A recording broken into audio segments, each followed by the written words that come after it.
मूर्ति पूजक भी और मूर्ति में न विश्वास करने वाले दोनों को दिक्कत नहीं है, क्योंकि कृष्ण की बातें कुछ ऐसी लेयर्स के साथ आती हैं कि हर आदमी ने अपनी अपनी अकल और समझ के मुताबिक उसको समझा और कहानी ऐसा ही होगा। एक बात याद रखना, बार बार जो अपने जीवन में चूकता है वो गीता को समझने में भी चूकता है।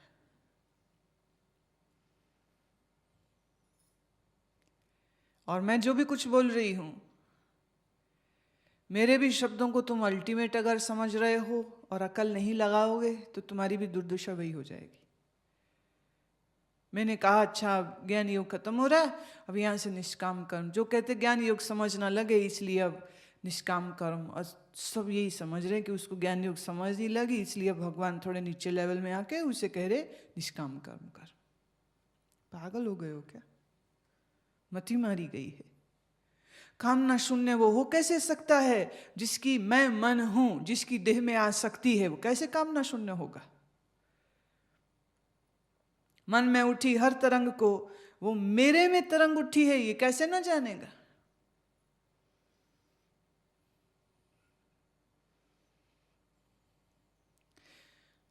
मन एक चीज मांगता है वो है आनंद, मन एक ही चीज ढूंढता है वो है परमानंद। सारी कामनाएं इसी परम आनंद के लिए हैं। और जब तक परम आनंद की प्राप्ति हो न जाए तुम्हारा मन कामना शून्य हो ही कैसे सकता है? आनंद स्वरूप है ब्रह्म। अर्थ ये हुआ ब्रह्म की प्राप्ति के बगैर तुम आनंद की जिस खोज में हो वो पूरी नहीं होगी। और अगर आनंद की खोज पूरी ना हुई तो मन में कामनाओं के बुलबुले तो उठते ही रहेंगे। मैं स्वर्ग चाहूं, मैं सुख चाहूं, मैं दुख चाहूं, ये मैं तभी तक चाहूं ना जब मैं अपने मूल स्वरूप को न जानूं। अच्छा, आप मूल स्वरूप को जान लिया, अब क्या चाहोगे? ब्रह्म भाव में रहिए, अब मांगो, क्या मांगते हो? जितने ईश्वर के अवतार हुए उन्होंने खूब गेम खेली। जब तक भक्त मांगता है मांगता है मांगता है वो देता नहीं, और जिस दिन वक्त निष्काम हो जाता है उस दिन कहते बोल जो मांगेगा वो दूंगा, तुम कहता अब कुछ नहीं चाहिए।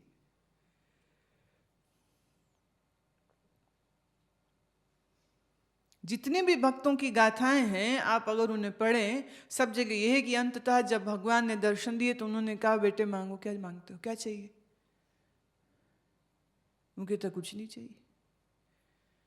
जब चाहिए था तब तो दिखता भी नहीं था, अब जब कुछ चाहिए नहीं, जब पक गया हूं वैराग्य से, अब जब कामना नहीं किसी वस्तु की, जब यह जान लिया सब असत्य है, तो तुझ सत्य स्वरूप से मैं क्या मांगू? भले ये भक्ति ग्रंथ की गाथाएं हैं लेकिन वहां पर भी यही पुष्टि हो रही है कि जो निष्काम हुआ उसी को भगवान पूछते हैं कि मांगो भक्त क्या चाहते हो।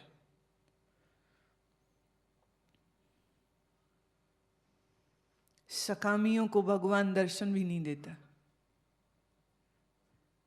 अगर भक्त भगवान दो अलग एंटिटी मान के चले, भक्त कहता प्रभु दर्शन दो दर्शन दो दर्शन दो, दर्शन नहीं होता। भक्त रो रो के जब बेहाल हो जाता है तो दिख जाता है। अब जो दिखा वो क्या होता है वो अगले अध्याय में बताएंगे, अभी नहीं। परम पद की प्राप्ति हो तुम्हें अगर ये समत्व बुद्धि योग तेरे पास हो तो। ये नहीं कह रहे मरने बाद मोक्ष होगा, वो कह रहे अभी। मैं मुक्त स्वरूप हूं ये जाने बगैर मुक्ति हो कैसे सकती है? और जिसकी बुद्धि विचलित है कामनाओं से उसको ये ज्ञान हजम ही नहीं होगा।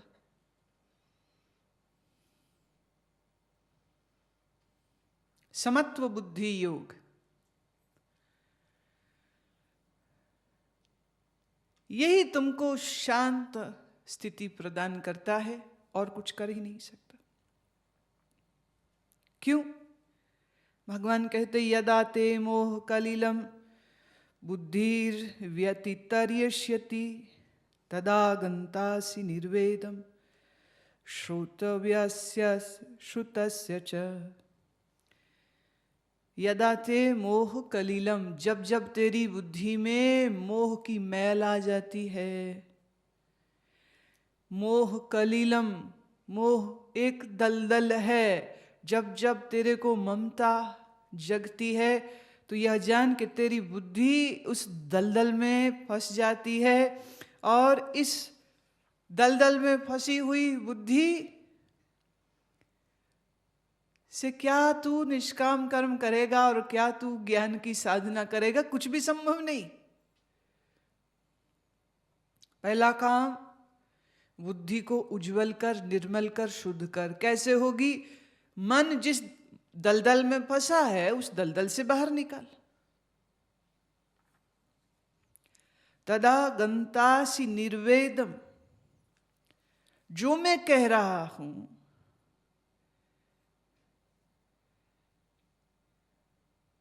निर्वेदम, प्राप्त हो तू किसको?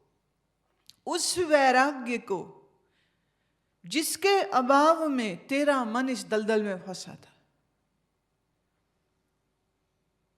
वैराग्य के बगैर जो मैं बोल रहा हूं, श्रोतव्यस्य श्रुतस्य च, जो मैं बोल रहा हूं यही सुनने योग्य है। और इसको सुन सुनकर तू वैराग्य को प्राप्त हो। और जो वैराग्य को प्राप्त होगा तो तेरा मन ममता से बाहर निकलेगा। और जैसे ही तेरा मन ममता से बाहर आया तो तेरी बुद्धि भी निर्मल हो जाएगी। और जिसके निर्मल बुद्धि है, अगले श्लोक में, श्रुति विप्रतिपन्ना ते यदा स्थास्यति निश्चलः समादावचला बुद्धिस्तदा योगम वाप्स्यसि। कह रहे अभी जो तेरा दिमाग विचलित हुआ पड़ा ना, उसके पीछे बहुत बड़ा कारण ये है कि तूने जो बड़े ना वेद और ग्रंथ और शास्त्र, उसमें भिन्न भिन्न प्रकार के नियम जो दिए गए, ये कर, पुत्र को ये करना चाहिए, पति को ये करना चाहिए, जितने नियम दिए गए, समाज के सारे नियम ममता से प्रेरित हैं। पुत्र को माँ पिता की आज्ञा माननी चाहिए, ये भी ग्रंथ कहते, शास्त्र बोलते। और दुनिया भर के माँ बाप इसी को एक अस्त्र बनाकर अपने बच्चों को सताते हैं। भगवान ने कहा है, वेद भगवान ने कहा है, माँ पिता की आज्ञा माननी चाहिए और हम जो कहें सो कर। जब पति पत्नी बन रहे होते हैं एक स्त्री पुरुष, उस समय पंडित बैठ के देखो ना कैसा ब्रेन वॉश कर रहा होता है। 7 जन्मों तक तुम एक साथ, कभी मौली बंधवाएंगे, कभी ये कभी वो, कभी ये कभी वो। अब इंद्र देवता को साक्षी मानो, अब अग्नि देवता को साक्षी मानो, अब जल देवता को साक्षी मानो, अब ग्राम देवता, कुल देवता, इष्ट देवता, सबके सामने प्रण करो, तुम इसके संग रहोगे। ऐसे डोरे उसके दिमाग में डाले जाते हैं। बकरा मिल गया है, अब जब तक बलि ना चढ़ा देंगे तो छोड़ेंगे थोड़े ना।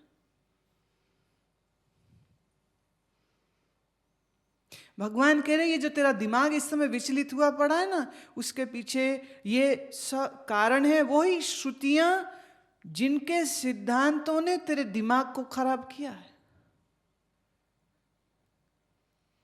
ये चीज वेद ने कही है, वो हर चीज मान्य है। एक तरह से भगवान कह रहे मान्य नहीं होती हर बात। अगर माँ पिता की आज्ञा को मानना सर्वोपरि होता तो सुखदेव जी कभी अपने पिता व्यास को छोड़कर जंगल का रुख ही ना करते। वो भी रो रहे थे, बेटे शास्त्र कहता है पिता को छोड़ के नहीं जाते। सुखदेव कहते, कथम पिता, कौन पिता, किसका पिता? मैं एक स्वतंत्र जीव हूं, मुझे देह चाहिए थी, क्योंकि देह होगी तो साधना होगी और खोज होगी। और तुम दोनों स्त्री और पुरुष, ये नहीं कह रहे माँ और पिता, तुम दोनों स्त्री और पुरुष मैथुन रथ थे, मेरे लिए उत्तम अवसर था, मैंने तुम्हारे द्वारा तुम्हारी पत्नी के गर्भ में अपनी जगह बना ली। कर लो बात। अब माँ बाप को कोई नहीं पता कौन आया है, पर जो आया है वो कहता मुझे पता मैं कैसे आया। क्या दुनिया के कोई माँ बाप जानते हैं कि वो कब पिता हो जाएंगे, कब स्त्री गर्भवती हो जाएगी, और जो आया है जी वो कौन है, कहाँ से आया है, कैसा है, पुण्य है, पापी है, योगी है, भोगी है, त्यागी है, सन्यासी कौन आ रहा है, क्रोधी है, विकराली है, कौन आ रहा है, पता है? अंधेरे में टक्करें मार रहे हैं सब लोग। अंधेपन में मिल गई स्त्री कोई, समाज ने मिलके डोरे डाले, और ये जितनी रस्में हैं ना शादी से पहले की, ये सब साइकोलॉजिकली तुम्हारे ऊपर एक जोर, एक प्रेशर डाला जा रहा है। बेटे बड़ी जिम्मेदारी। राम जी भी विवाहित हुए थे, अब तू भी होने जा रहा है, मतलब तू भी राम हो रहा है। ये बहुत बड़ी जिम्मेदारी है। आज के बाद से तेरे ऊपर बहुत से उत्तरदायित्व आ रहे हैं। अपने उत्तरदायित्वों को ठीक से निभाना। मामा, चाचा, बुआ, ताया जो आएगा सब वही उपदेश करेगा। बेटे गृहस्थी की गाड़ी चलानी बड़ी मुश्किल है। कोई अकलमंद बेटा हो आगे से कहे तुमने एक्सीडेंट कर लिए इतने, तो आप मुझे काहे धकेल रहे हो उस सड़क पर? मुझे समझ लेने दो जीवन क्या है, और फिर मुझे निर्णय लेने दो कि क्या मुझे इस मार्ग में जाना नहीं जाना। तो आगे से कुल के लोग सभी कहते नहीं नहीं तुझे अकल नहीं है, तुझे क्या पता क्या करना। हमें पता है, हमें पता है जिंदगी का सत्यानाश कैसे करते हैं, इसलिए तेरा भी करेंगे। हम तो डूबे हैं सनम, तुमको भी ले डूबेंगे।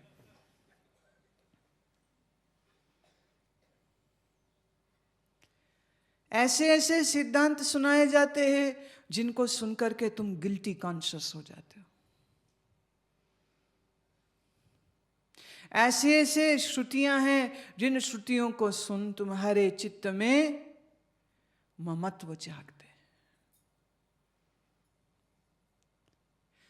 बेटी का ब्याह होता है ना, लड़के को तो कुछ और बात कही जाती है और ढंग से उसका दिमाग का शोषण करते हैं, पर जब कोई लड़की भी का विवाह होने जा रहा हो तो उसके मामा, चाचा, ताया, बहन, ये वो जो जो बैठेगा ना उसके पास, गृहस्थी की गाड़ी बड़ी अकल से चलाना, बेटी हमारी नाक मत कटाना, कुछ हो जाए मर जाना, घर वापस ना आना। डोली में चढ़ के जा रही है, अर्थी से निकलना अपने पति के घर से। एक समय था वो सिर झुका के सब सुनती रहती थी, और वो मन में ठान के ही जाती थी मरूं तो स्वामी तेरे चरणों में।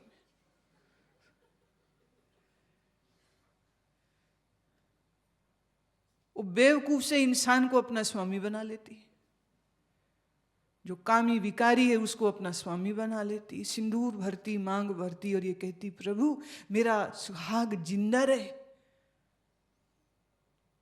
कि वो जिंदा रहेगा तो हमारी तो मौज बनी ही रहेगी, और मरे सही किसी का पति, रो रो बेहाल हो जाएगी, डिप्रेशन में चली जाएगी, खुद आत्महत्या करने को उतारू हो जाएगी, कहीं कहीं चिता में ही छलांग लगा देती। क्यों? इसके पीछे वो सब बातें हैं जो परिवार के लोगों ने कहा बेटे भेज रहे हैं, इज्जत रखना।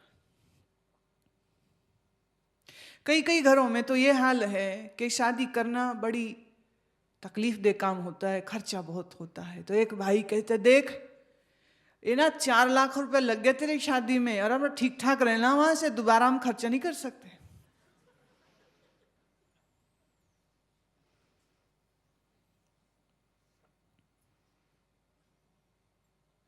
ऐसे ऐसे सिद्धांत जो सुन रखे हैं, ये संस्कार सारे तुम्हें ममता में डालते हैं, और ममता में फंसी हुई तुम्हारी बुद्धि विचलित हुई। समाधो अचला, तुम्हारा चित्त जो है ये अचल तभी होगा जब ये परमात्मा के स्वरूप में ठहरेगा, तभी तू समत्व बुद्धि योग को प्राप्त करेगा। बात वही आ गई। दुनिया भर के सोशल वर्कर यही बोलते हैं, हम तो निष्काम कर्म कर रहे हैं। निष्काम कर्म संभव ही नहीं जब तक परमात्मा स्वरूप में तुम्हारा निश्चय, तुम्हारी बुद्धि ठहर न जाए।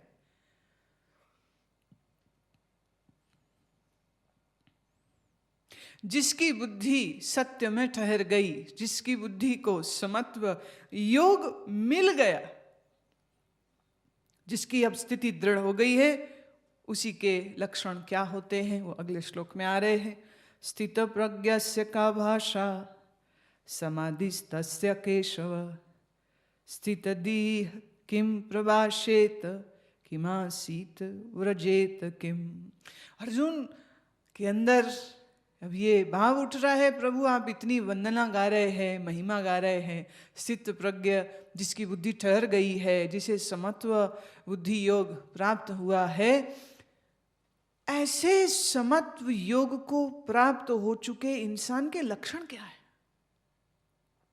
क्या करें कि वह स्थिति मिले और उसके लक्षण क्या होते हैं? क्योंकि आप बार बार बोल रहे हैं ना, भगवान बार बार कह रहे हैं कि कर्म छूटेगा नहीं, कर्म चलेगा।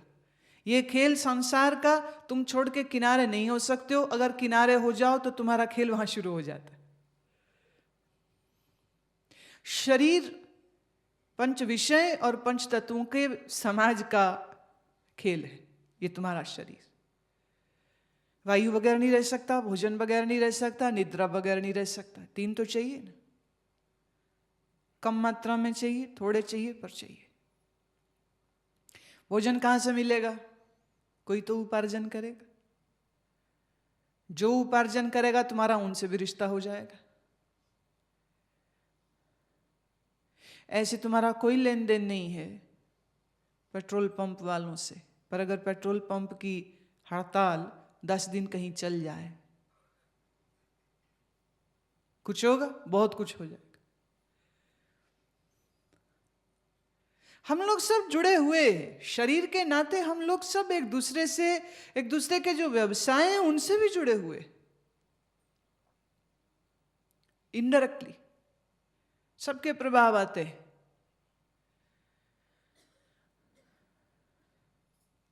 और मजे की बात प्रभु ये कह रहे हैं कि इन सभी नेटवर्किंग के बीच में यूं रहना है कि किसी से कुछ लेन देन नहीं, कोई रिश्तेदारी नहीं।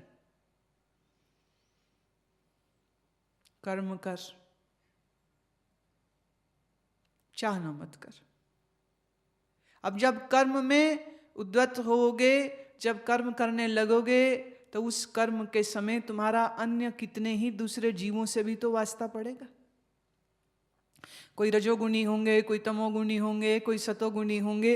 जब उनसे व्यवहार करेगा, और अगर तेरे पास समत्व बुद्धि नहीं है तो तेरी बुद्धि विचलित होती रहेगी। किसी तामसिक ने तुम्हें गाली दे दी, तुम्हारा खून खौल जाएगा। किसी लोभी रजोगुणी आदमी ने तुम्हें मस्का मार दिया, और अगर तुम उसके चक्कर में फंस गए तो जीवन की दिशा बदल सकते हो।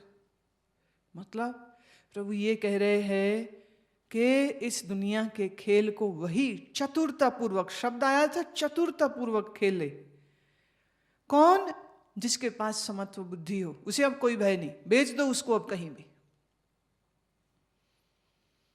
हर खेल खेल जाए और निपुणता से खेलेगा। क्यों? वो साक्षी भाव में है। साक्षी भाव में रहने वाला कभी गलती नहीं कर सकता। और साक्षी भाव में वही होगा जिसके चित्त में वैराग्य है। जिसके चित्त में वैराग्य है उसे कुछ लेन देन तो पहले ही किसी से नहीं।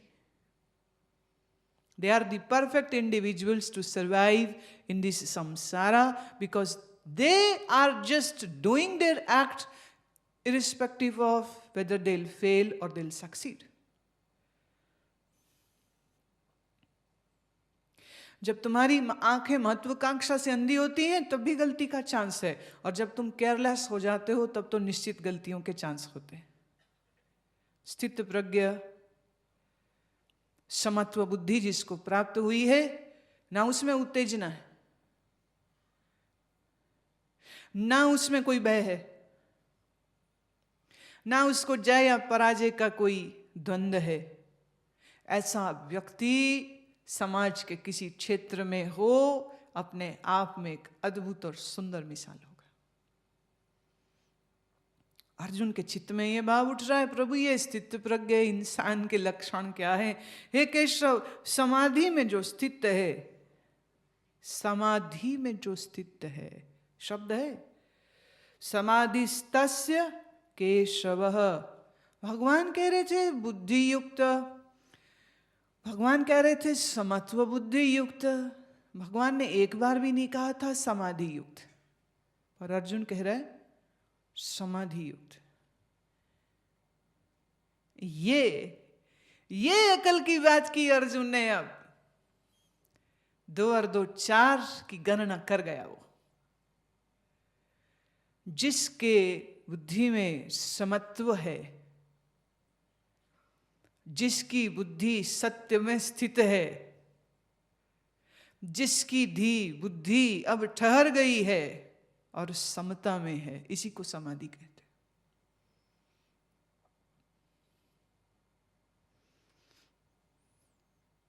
यह है ज्ञान समाधि। बुद्धि में कोई संशय नहीं, कोई वैराग्य नहीं, कोई दलदल नहीं, बुद्धि में कोई पर्दा नहीं, बुद्धि धूमिल नहीं, खुली आंख, कर्म हो रहे पर है समाधिस्थ। पद्मासन बांध के कुंभक करके जो समाधि आई, ज्ञानी कहता है वो जड़ समाधि है। देह जड़ हुआ, सांस भी जड़ हुआ। इस जड़ समाधि में कितने समय रह लेगा? 2 घंटे, 2 दिन, 2 महीने, 2 साल, फिर उठेगा। उठ के क्या करेगा? कर्म होगा। कर्म का काल अधिक है, ऐसी जड़ समाधि का काल बड़ा अल्प है। तो श्रेष्ठ कर क्या होना चाहिए कि कर्म करते हुए में तू समाधिस्थ हो जाए, कि समाधि अपनी जगह लगी और कर्म अपनी जगह हो रहे।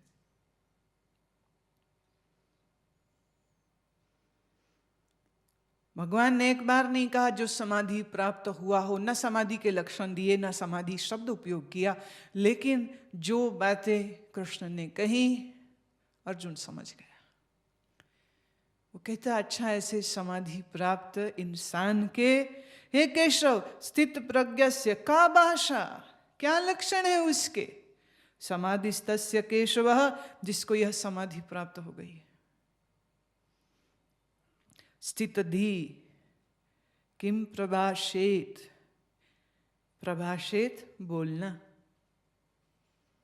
किम आसीत ब्रजेत किम आसीत वो कैसे बैठता है, किम ब्रजेत कैसे चलता है, जरा उसके लक्षण तो बता। बात इतनी प्यारी कह दी क्योंकि अर्जुन ने आज तक यही सुना था, या तो समाधि होती है या तो कर्म होते हैं। अब भगवान तो एक नई बात ही कह दी, समाधिस्थ हुए कर्म होते हैं।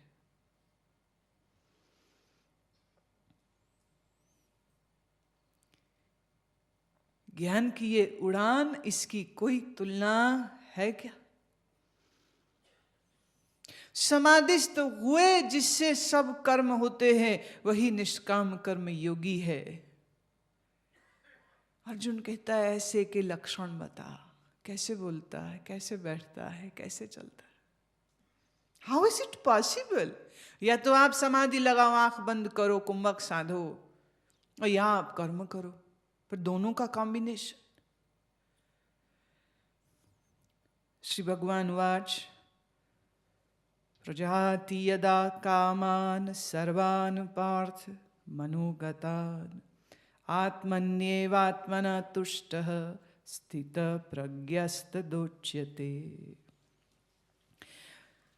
यदा कामान सर्वान पार्थ, हे पार्थ, जिसके मन से संपूर्ण कामनाएं चली गई हैं, चली गई, आत्मन्यैव आत्मनः, और उस काल में वह आत्मा के द्वारा ही जिसकी आत्मा तृप्त है उसको स्थिर बुद्धि वाला कहते। पहला लक्षण। सबसे पहले उसने पूछा था ना, स्थित धी किम प्रभाषेत, स्थित धी उसकी बुद्धि कैसी होगी? तो पहला जवाब भगवान दे रहे हैं, उसकी बुद्धि ऐसी है, सारी कामनाएं चली गई। तदा आत्मना एव आत्मनि, जिस काल सर्व कामनाएं गई उस काल में वह संतुष्ट है स्वयं के ही इस आत्मरूप से, अपने ही सच्चिदानंद घन आनंद स्वरूप में वो संतुष्ट है।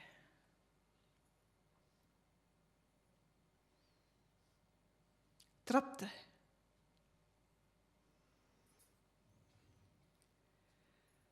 आत्मन्येव आत्मना तुष्ट, तुष्टार्थ तृप्त है, संतुष्ट है। किससे? आत्मा से। कौन संतुष्ट? आत्मा ही।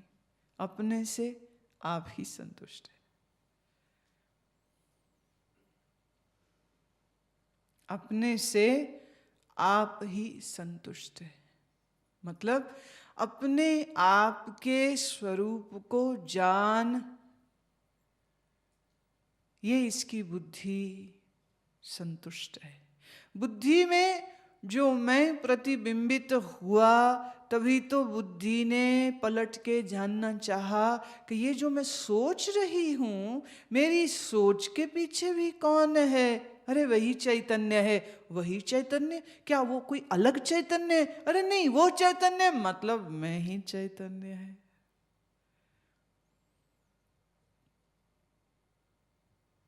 यूं जानो, एक सुराही हो जिसमें 5 छेद हैं। इस सुराही में पानी है और यूं समझ सकते हैं कि उसमें पानी बराबर आता जा रहा है और सूर्य का प्रकाश इस जल में आ रहा है। जल इस सुराही के 5 छेदों से बाहर निकल रहा है और आगे 5 नालियां बनी हैं। उन 5 नालियों में ये 5 धाराएं जा रही। गुरबानी का ज्ञान सागर परम पूज्य आनंद मूर्ति गुरुमां की दिव्य वाणी में गुरबानी की अनुपम व्याख्या।